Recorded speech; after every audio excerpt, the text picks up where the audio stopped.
Ano nga ba ang kwento sa success ng Nike? Alamin natin. Ang pag-angat ng Nike sa pandaigdigang merkado ay isang kwento ng pananaw, pagbabago, at walang humpay na ambisyon.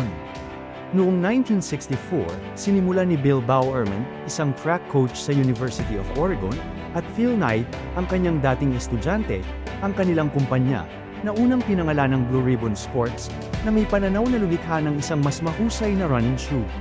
Nag-import sila ng Japanese-made na Onitsuka Tiger na sapatos at ibinenta ang mga ito mula sa trunk ng kotse ni Knight, ngunit hindi nagtagal bago nila napagtanto na kailangan nilang magdisenyo ng sarili nilang kasuotan sa paa. Noong 1971, binago ng duo ang kumpanya at pinangalan ng Nike, na galing sa pangalan ng Greek Goddess of Victory, at inilunsad ang iconic na swoosh na logo na idinisenyo ng isang graphic design student, si Carolyn Davidson. Ang swoosh ay sumasagisag sa paggalaw at bilis, perpektong umaayon sa misyon ng Nike na bigyang kapangyarihan ang mga atleta.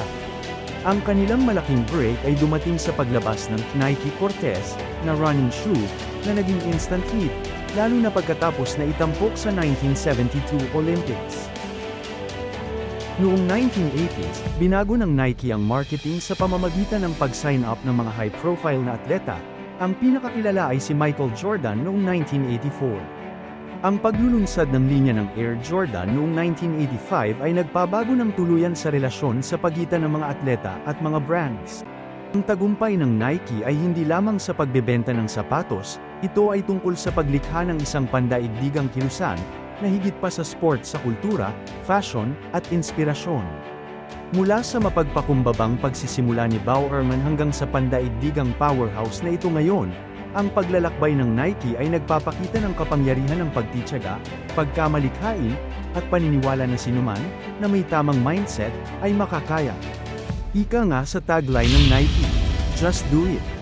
Kung hindi ka pa nakasubscribe sa channel ko, click mo na ang notification bell para hindi ka nahuli sa mga video na kapupulutan ng aral at inspirasyon.